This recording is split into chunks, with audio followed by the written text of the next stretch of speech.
ਇਹ ਬੱਚੇ ਦਾ ਰਿਸ਼ਤਾ ਵੀ ਨਹੀਂ ਹੋਇਆ। ਰਿਸ਼ਤਾ ਵੀ ਨਹੀਂ ਹੁੰਦਾ ਪਿਆ।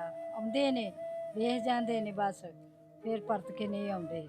ਸਾਡੀ ਕੋਈ ਕਮਜ਼ੋਰੀ ਏ, ਮਾੜੇ ਵੇਖ ਕੇ ਤੇ ਫਿਰ ਪਰਤ ਕੇ ਨਹੀਂ ਆਉਂਦੇ। ਕੋਈ ਨਹੀਂ, ਜੇ ਟਾਈਮ ਅੱਛਾ ਨਹੀਂ ਪਿਆ ਗੁਜ਼ਰਦਾ, ਕਦੀ ਕੋਈ ਪਕਾ ਲਈ ਦੀ, ਜੇ ਕੋਈ ਇੱਕ ਟਾਈਮ ਪਕਾ ਲਈਦਾ, ਦੂਜੇ ਟਾਈਮ ਫਿਰ ਵਹਿੰਦਿਆਂ ਰਹੀਦਾ। ਅੱਲਾ ਵਾਸਤੇ ਚਲੋ ਕੋਈ ਸਾਨੂੰ ਕਰ ਦਿਓ ਕੋਈ ਮਦਦ ਤੁਹਾਡੀ ਸਾਡੇ ਉੱਤੇ, ਤੇ ਚਲੋ ਕੋਈ ਕਾਰੋਬਾਰ ਹੋ ਜਾਵੇ ਤੇ ਚਲੋ ਅਸੀਂ ਵੀ ਕੋਈ ਅੱਛਾ ਟਾਈਮ ਪਿਆ ਗੁਜ਼ਰੇ ਸਾਡਾ ਵੀ। ਤੁਹਾਡੀ ਅੱਖਾਂ 'ਚ ਅੱਥਰੂ ਕਿਉਂ ਆ ਗਏ? ਬਸ ਫਿਰ ਪਰੇਸ਼ਾਨੀਆਂ ਦੇ ਨਾਲ ਹੀ ਆ ਜਾਂਦੇ ਨੇ ਬੇਟਾ।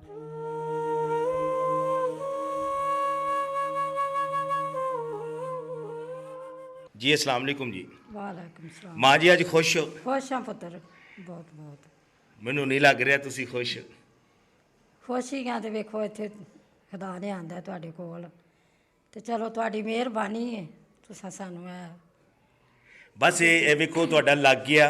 ਹਾਂਜੀ ਇਹ ਆਪਣੇ ਬੱਚੇ ਨੂੰ ਕਿਹਾ ਜੇ ਇਹਨੂੰ ਚਲਾਨ, ਚਲਾਉਣਾ, ਇਹਨੂੰ ਜ਼ਾਇਆ ਨਾ ਕਰਿਆ ਜੇ। ਨਹੀਂ ਚਲਾਉਣਾ ਹੈ ਵੇਖੋ ਤੇ- ਇੱਕ ਮਜਬੂਰ ਸੋ ਤੇ ਹਾਂਜੀ। ਤੁਹਾਡੇ ਤੱਕ ਅਸੀਂ ਪਹੁੰਚ ਕੇ ਹਾਂਜੀ। ਉਹ ਸ਼ਖਸ ਜਿਹੜਾ ਦੇਖ ਰਿਹਾ ਹੈ, ਦੇਖੋ ਉਹਦੇ ਅਸੀਂ ਦੁਆ ਕਰਦੇ ਆ ਜੀ, ਉਹਨਾਂ ਦੇ ਬਿਲਕੁਲ। ਬੱਚਿਆਂ ਅਸੀਂ, ਉਹਨਾਂ ਦੇ ਜਾਨੋ ਮਾਲ ਅਸੀਂ ਦੁਆ ਕਰਦੇ ਆ ਜੀ। ਅੱਛਾ। ਅੱਜ ਅੱਲਾ ਸੋਹਣੇ ਨੇ ਤੁਹਾਨੂੰ ਰੋਜ਼ਗਾਰ ਦਿੱਤਾ ਹੈ, ਬਿਲਕੁਲ। ਕਿਉਂਕਿ ਮਾਂ ਦੀ ਐਸੀ ਦੁਆ ਹੈ ਕਿ ਲੱਗ ਜਾਂਦੀ ਹੈ। ਬਿਲਕੁਲ ਜੀ।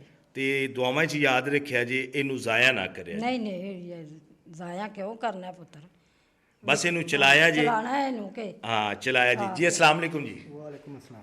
ਖੁਸ਼ ਹੋ ਅੱਜ? ਹਾਂਜੀ ਖੁਸ਼ ਹਾਂ ਜੀ। ਹੁਣ ਚਲਾਓਗੇ? ਹਾਂਜੀ ਇਨਸ਼ਾਅੱਲਾ ਤਾਲਾ ਚਲਾਵਾਂਗੇ ਭਾਜੀ।